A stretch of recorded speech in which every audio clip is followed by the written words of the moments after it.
position আছে আমাৰ কি 1 এইকেইটা যোগ কৰিলে কি 18 হ'ব পাৰে ইয়াতে 18 হলেও লগ যদি 8 এৰে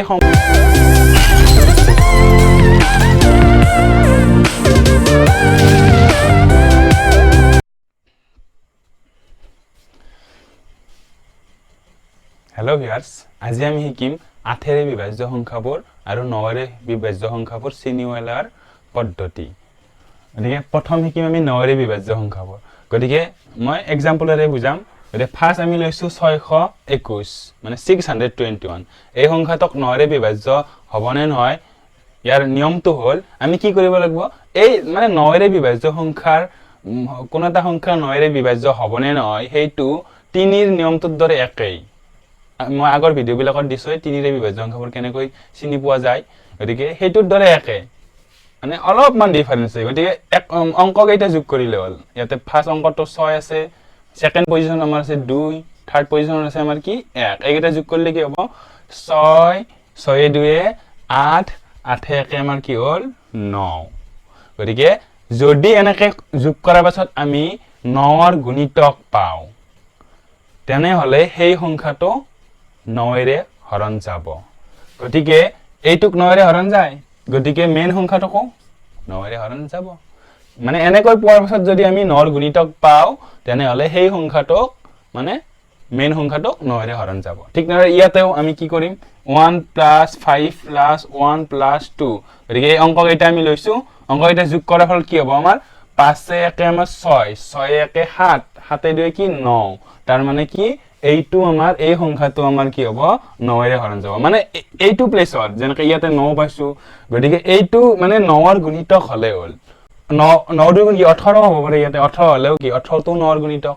বা 9 3 গুণ 27 হ'ব পাৰে এনেকৈ যোগ কৰাৰ ফলত যদি 9 পাও বা 18 পাও বা 27 পাও তেনে হলে সেই সংখ্যাটো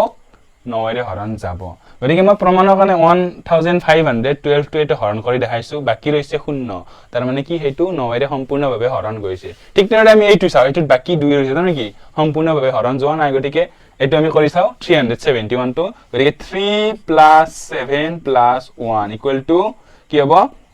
7 + 3 10 10 + 1 11 that means এই 11 টোক 9 এৰে সম্পূৰ্ণ মানে কি হৰণ না যায় গতিকে এই মেইন সংখ্যাটোকো মানে কি 9 এৰে হৰণ না যায় ঠিক না এইটো আমি যদি চাও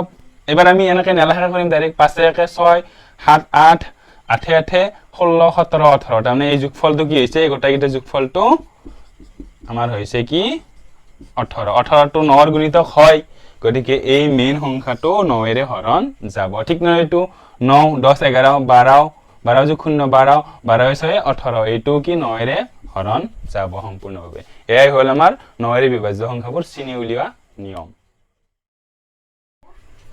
Hello viewers, এইবাৰ আমি শিকিম 8 এৰে বিভাজ্য সংখ্যাবোৰ চিনি উলিওৱাৰ নিয়ম গতিকে 8 এৰে বিভাজ্য সংখ্যাবোৰ চিনি উলিওৱাৰ নিয়মটো হ'ল 8 এৰে বিভাজ্য সংখ্যাটো চিনি উলিওৱাৰ নিয়মটো হ'ল মানে 4 এৰে বিভাজ্য সংখ্যাবোৰ যদি চিনি উলিওৱাৰ নিয়মটো জানো হেতুৰ লগত একদম মানে একেই গতিকে এই নিয়মটো হ'ল কি এই একদম ডাঙৰ সংখ্যা এইটো আমি ডাইৰেক্ট কৈ দিবতো নোৱাৰো এইটো সংখ্যাক 8 এৰে সম্পূৰ্ণভাৱে হৰণ যায় নে নাযায় গতিকে কি কৰিব লাগিব আমি লাষ্ট শেষৰ তিনিটা অংকৰে গঠিত সংখ্যাটো ল'ব লাগিব শেষৰ তিনিটা অংকৰে গঠিত সংখ্যাটো কি 816 যদি এই 816 ক যদি 8 এৰে সম্পূৰ্ণভাৱে হৰণ যায় তেনে হলে এই গোটেই সংখ্যাটোক 8 এৰে সম্পূৰ্ণভাৱে হৰণ যাব গতিকে 8 কি 8 এৰে মই হৰণ কৰি চাইছো বাকি 0 ৰৈছে তাৰমানে কি এই সংখ্যাটো 816 8 এৰে সম্পূৰ্ণভাৱে হৰণ যাব তাৰ মানে হ'ল এই ডাঙৰ সংখ্যাটো মানে মেইন সংখ্যাটোকো